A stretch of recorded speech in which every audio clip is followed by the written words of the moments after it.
روزانہ مسجد اقصیٰ پہ حملے ہو رہے ہیں اور امت تماشا دیکھ رہی ہے۔ سویڈن میں قرآن پاک کی بے حرمتی کی گئی تو سعودی حکومت اور امارات کی حکومت نے مذمت کر دی اور اردوغان صاحب نے مذمت کر دی۔ مذمت سے کام چلے گا؟ سالہ سال سے جو دعائیں کی جاتی ہیں، ابھی تراویح میں جو دعائیں حرم شریف میں ہو رہی ہیں، حرمین میں، ایسا لگتا ہے کہ آسمان میں تھگلی لگا دیں گے، پھٹ جائے گا آسمان، شق ہو جائے گی زمین، لیکن اللہ میاں کے ہاں ایک پیسے کے برابر اس دعا کی اہمیت نہیں۔ اللہ نے آپ کو ایک معجزہ دے رکھا ہے اور آپ نے تماشا بنایا ہے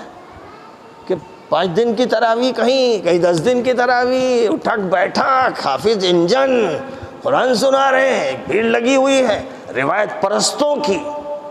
اور اس کے بعد ہو گیا قرآن ختم، مسجد ویران۔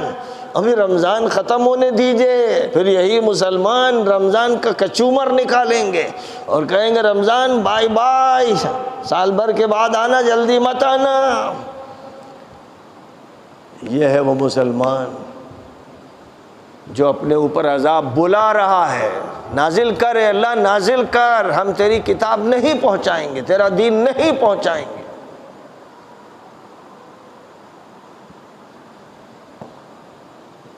بہرحال آج پھر جب یہ کہہ رہا ہوں تو جو لوگ بھی یہاں بیٹھے ہیں، کم از کم 27ویں شب میں جتنے بھی ہندو اس پورے علاقے میں رہتے ہیں، سب کو باصرار دعوت دیجیے، گونگے مت بنو، لوگوں کے پاس جاؤ کہ آؤ، جو اللہ کا، ایشور کا، لاڈ کا کلام ہے تمہارے لیے ہے، تم گھر پہ کیوں بیٹھے ہو؟ لیکن کوئی کہے تو آپ کا حال جو ہے کہ آپ کا پڑوس آپ کے خلاف ہے، ادھر فلاں صاحب اختلاف کر رہے ہیں، ادھر جماعت کی وجہ سے، ادھر پارٹی کی وجہ سے، ادھر مسلک کی وجہ سے، ادھر فلاں کے سارے مسائل آپس میں الجھی ہوئی، یہ بگڑی ہوئی قوم، یہ بدترین قوم بن چکی ہے۔ کنتم خیر امت، جب فرمایا تھا اللہ نے بہترین امت ہو، تو یہ کہا تھا اخرجت للناس، جب پوری دنیا کے لیے تم نکلو گے، ہر مذہب کے اور ہر حلقے کے انسان تک پہنچو گے، تب تم خیر امت ہو، ورنہ شر امت ہو۔ آج جو صورتحال ہے اس میں یہ امت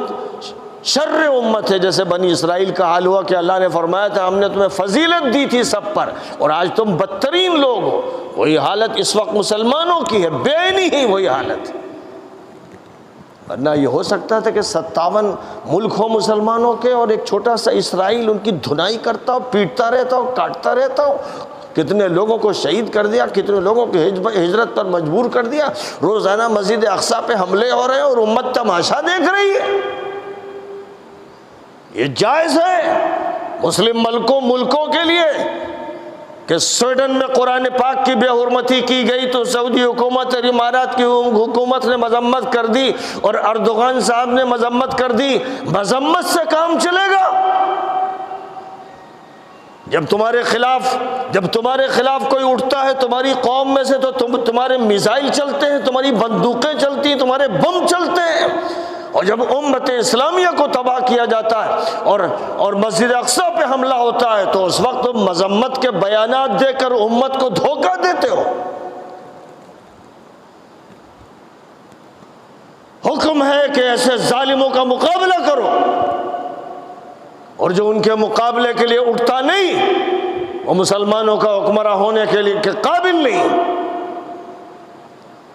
یہ امت اس پر خوش ہو رہی ہے کہ مذمتی بیان دے دیا، مذمتی بیانات سے مسئلے حل ہوتے ہیں۔ سالہ سال سے جو دعائیں کی جاتی ہیں، ابھی تراویح میں جو دعائیں حرم شریف میں ہو رہی ہیں، حرمین میں، ایسا لگتا ہے کہ آسمان میں تھگلی لگا دیں گے، پھٹ جائے گا آسمان، شق ہو جائے گی زمین، لیکن اللہ میاں کے ہاں ایک پیسے کے برابر اس دعا کی اہمیت نہیں، کیونکہ دعا وہ ہوتی ہے جو پہلے معرکے میں کی جائے۔ نبی پاک علیہ السلام نے بدر اور احد اور خندق کے معرکوں کے لیے مسجد نبوی میں دعا نہیں کی، میدان میں پہنچے وہاں جا کے دعا کی، وہاں میدان میں معرکہ آرائی کی اور اول اور آخر دعا بھی کرتے رہے۔ اگر یہ ہوتا کہ مسجدوں میں دعا کر لو، تراویح میں کر لو، نمازوں میں کر لو، قنوت نازلہ پڑھ لو، صرف اتنا ہی مسئلہ ہوتا تو پھر نبی پاک یہی کرتے رہتے مدینہ منورہ میں۔ تو دین کا مذاق بنایا ہے مجرم حکمرانوں نے اور گدھے قسم کے عوام نے، جو اس دور کے بنی اسرائیل اور بدترین امت ہیں۔ کچھ افراد ہیں جو نیک ہو سکتے ہیں، لیکن مجموعی طور پر امت نے اپنے تشخص کو خود فنا کر دیا ہے۔